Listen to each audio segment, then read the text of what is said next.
5 à 10 milliards de dollars. C'est le chiffre griffonné à la main sur un simple bloc-notes par le secrétaire au Trésor des États-Unis en personne. Alors pourquoi ce bloc-notes s'est-il retrouvé comme par hasard dans l'objectif d'un photographe 3 jours avant l'annonce officielle qui allait faire bouger le yen japonais?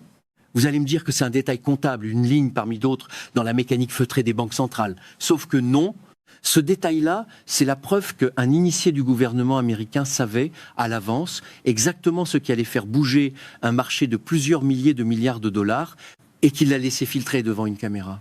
Et pendant que ce système-là tourne en coulisses, un autre système, tout aussi cynique, protège un élu du Congrès accusé d'avoir tenu une arme contre la tête de son ex-femme. 2 histoires, 2 mondes, un seul point commun, des gens qui devraient rendre des comptes et qui ne les rendent jamais. Ce n'est pas juste une histoire de notes manuscrites mal rangées.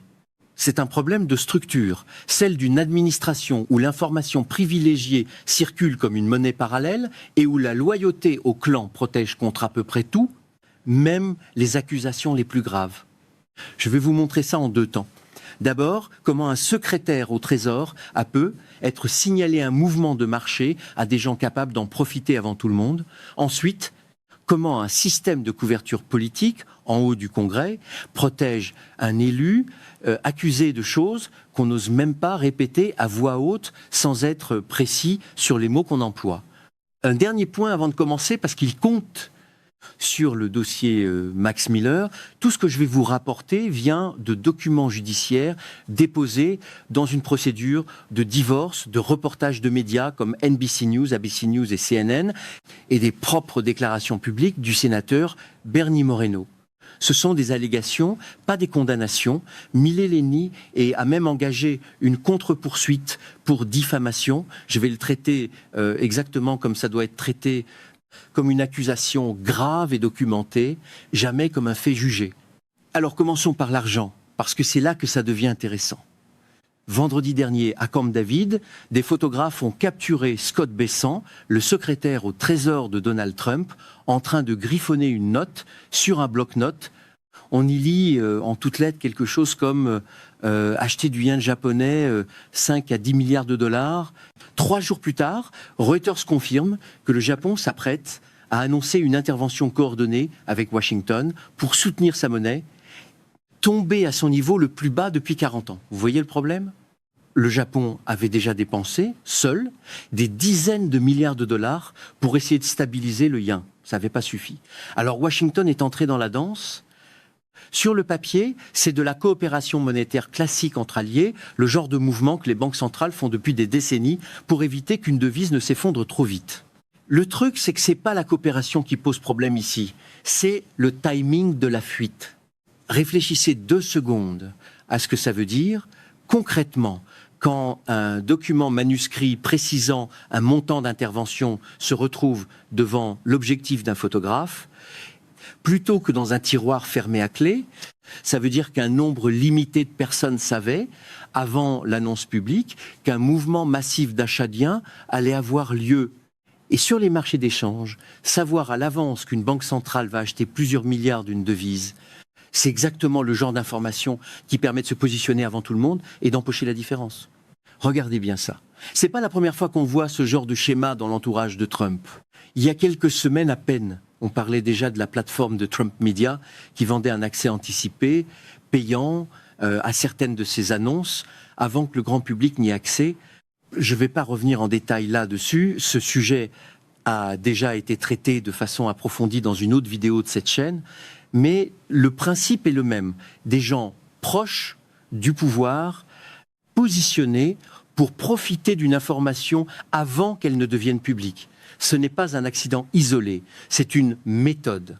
Ce sentiment que vous aviez, que quelque chose clochait à chaque fois qu'un responsable de cette administration touchait de près ou de loin à un marché financier, il était juste. On ne parle pas ici d'une théorie du complot sortie de nulle part. On parle d'un secrétaire au Trésor dont la note manuscrite a fuité au moment exact où elle pouvait faire le plus de dégâts, si tant est que quelqu'un ait voulu s'en servir pour prévenir des gens bien placés. Et on parle d'un président qui, depuis son retour au pouvoir, a construit un écosystème où l'information gouvernementale et l'intérêt personnel se confondent en permanence. Mais attendez, il y a un truc qu'on est en train de rater.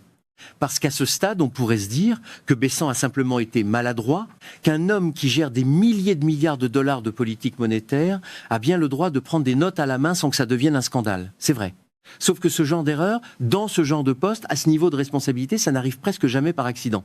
Les secrétaires au Trésor savent, mieux que quiconque sur cette planète, ce qu'une simple ligne griffonnée peut déclencher sur les marchés. Alors soit c'est une négligence stupéfiante pour un homme qui a passé sa carrière à Wall Street, soit c'était pas une négligence du tout. Un ancien gestionnaire de hedge fund qui griffonne un montant d'intervention monétaire devant les caméras, c'est un peu comme un cambrioleur qui laisse son plan de vol sur la table du salon. On appelle ça de la chance ou on appelle ça un message. Et c'est précisément là que ça coince, parce que cette administration a un historique. On se souvient tous de la fois où Donald Trump a annoncé sur les réseaux sociaux que c'était le bon moment pour acheter des actions, quelques heures à peine avant une décision commerciale qui a fait grimper les marchés en flèche. On se souvient de la façon dont certains proches du pouvoir semblent toujours arriver à une longueur d'avance. C'est pas de la maladresse, c'est une manière de faire répétée assez souvent pour ne plus ressembler à une coïncidence. C'est pas une coïncidence isolée, c'est une méthode. Le pouvoir exécutif traite l'information de marché comme un actif personnel plutôt que comme un bien public. Voilà la phrase qu'il faut retenir de cette première partie.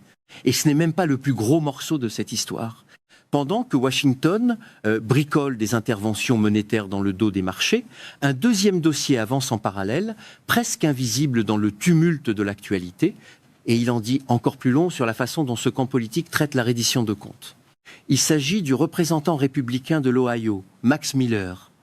Selon un document judiciaire déposé dans le cadre d'une procédure de divorce, et selon des reportages concordants de NBC News, d'ABC News et de CNN, Max Miller est accusé par son ex-épouse de l'avoir poussé, d'avoir tenu une arme contre sa tête et de lui avoir versé de l'eau bouillante dessus.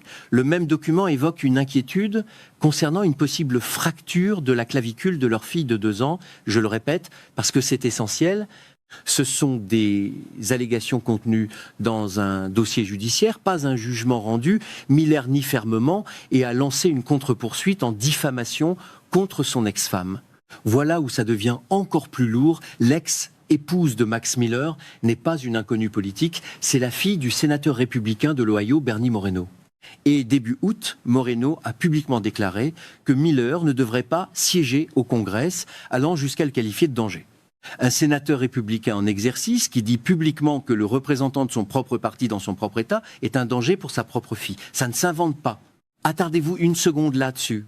Parce que c'est pas la première fois que le nom de Max Miller apparaît dans ce genre d'histoire. En 2020, et déjà, Stephanie Grisham, ancienne porte-parole de la Maison-Blanche sous le premier mandat de Trump, avait accusé Miller, avec qui elle sortait à l'époque, de l'avoir poussé contre un mur et giflé. Miller l'avait poursuivi en diffamation. La procédure a été abandonnée en 2023. Donc voilà un même nom qui revient, une deuxième fois, dans 2 relations différentes, avec 2 femmes différentes sur le même type d'allégation. Ce qu'on pourrait croire à ce stade, c'est que le Parti républicain va au moins poser la question d'une enquête interne. Sauf que c'est exactement ce qu'on est censé croire et la réalité est bien différente.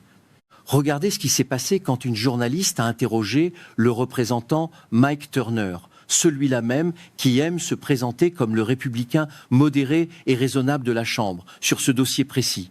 La question posée n'était même pas de juger Miller coupable. La question était, est-ce que le leadership républicain devrait au moins ouvrir une enquête éthique ? Turner a esquivé en disant que c'était une affaire de tribunal, pas une affaire de plateau télé.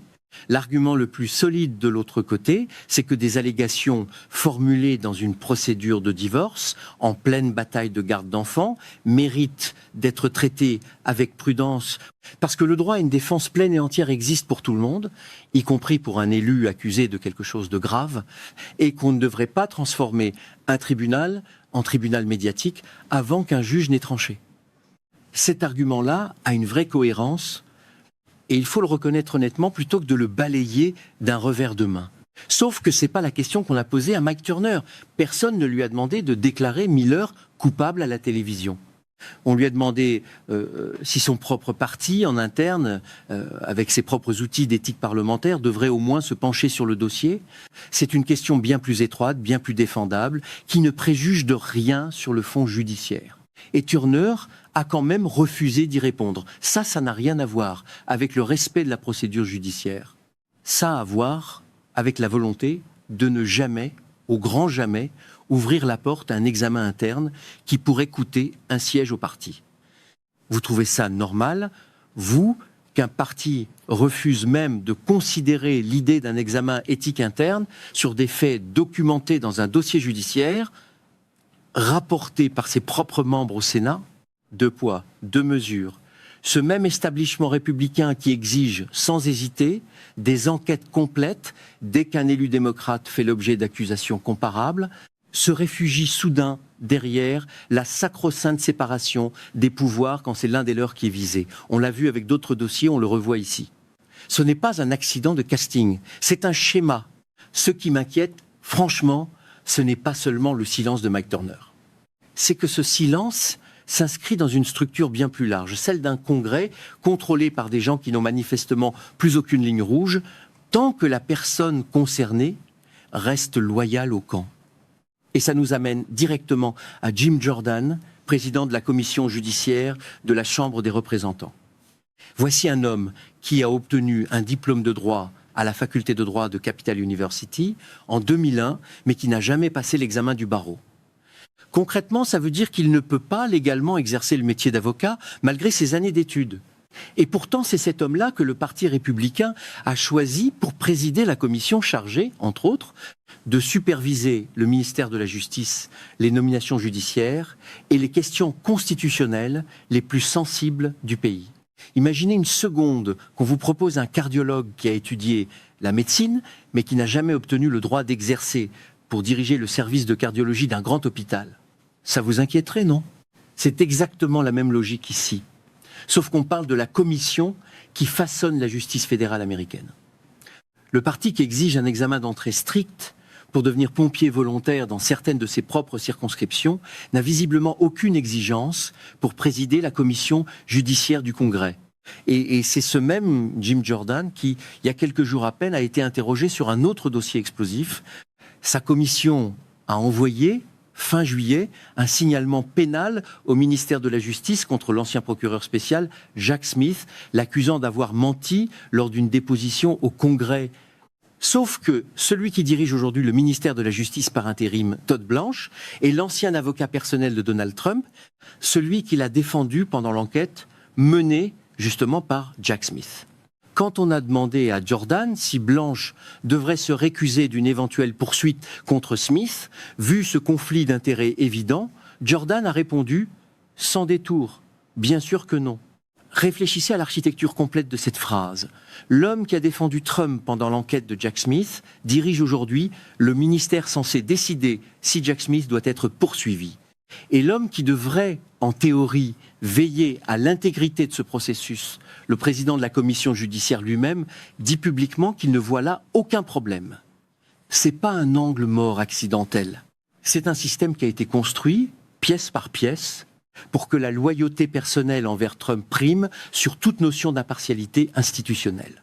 Ce sentiment que vous aviez depuis longtemps, que les garde-fous de la justice fédérale américaine se sont progressivement transformés en simple formalité, il était fondé, pas exagéré, ce n'était pas de la parano de votre part. C'était juste plus de bon sens que la version officielle qu'on essayait de vous vendre. Ce niveau de détail-là, si vous vous contentez des résumés de 30 secondes sur les réseaux sociaux, il vous échappe complètement. Il faut regarder les documents judiciaires, croiser les déclarations, suivre qui dit quoi et à quel moment pour voir la structure entière se dessiner. Le véritable enjeu de cette histoire, ce n'est pas de savoir si Max Miller est coupable ou innocent, ce n'est pas non plus de savoir si Jim Jordan aurait dû passer son examen du barreau il y a 25 ans. Le véritable enjeu, c'est qu'un système entier, du Trésor jusqu'à la commission judiciaire de la Chambre, en passant par le leadership du Congrès, fonctionne aujourd'hui sur un seul principe. Protéger les siens, peu importe la gravité des faits, tant que la loyauté au clan reste intacte. Et ce système-là ne s'autocorrige jamais, parce que les gens chargés de le corriger sont exactement ceux qui en profitent. Revenez avec moi à la question du départ. 5 à 10 milliards de dollars griffonnés à la main, un secrétaire au Trésor photographié 3 jours, avant une annonce qui déplace des marchés entiers, et un système politique qui refuse même d'examiner des allégations documentées de violence conjugale contre l'un des siens. Vous êtes venu pour une histoire de notes manuscrite un peu louche sur fond de yin japonais. Vous repartez avec la preuve que l'ensemble de l'appareil du pouvoir à Washington s'est réorganisé autour d'un seul réflexe: couvrir, minimiser, esquiver, tant que la question ne menace pas directement le clan. Que les grandes chaînes conservatrices n'en parlent presque jamais, ce n'est plus vraiment un hasard. Elles préfèrent vous parler de Mamdani à New York en boucle, ou ressortir de vieux débats sur les vaccins avec Robert Kennedy Jr., hurlant après des journalistes, plutôt que de creuser une note manuscrite de Besant ou un silence gênant de Mike Turner. Ça détourne l'attention et ça marche, sauf pour les gens qui prennent 30 minutes pour comprendre la structure réelle derrière le bruit. Ce n'est pas de la maladresse quand un secrétaire au Trésor laisse fuiter une note qui vaut des milliards. C'est pas de la prudence judiciaire quand un parti refuse même d'ouvrir une enquête interne sur des allégations documentées. C'est la même logique, appliquée à 2 échelles différentes. Protéger le pouvoir et l'argent qui gravitent autour de Trump, coûte que coûte. Ce qui m'inquiète, franchement, c'est pas seulement ce qu'on sait déjà. C'est tout ce qu'on ne verra jamais, parce que personne dans cette administration n'a intérêt à ce que la lumière soit faite. Et rien ne dit que ça s'arrête là.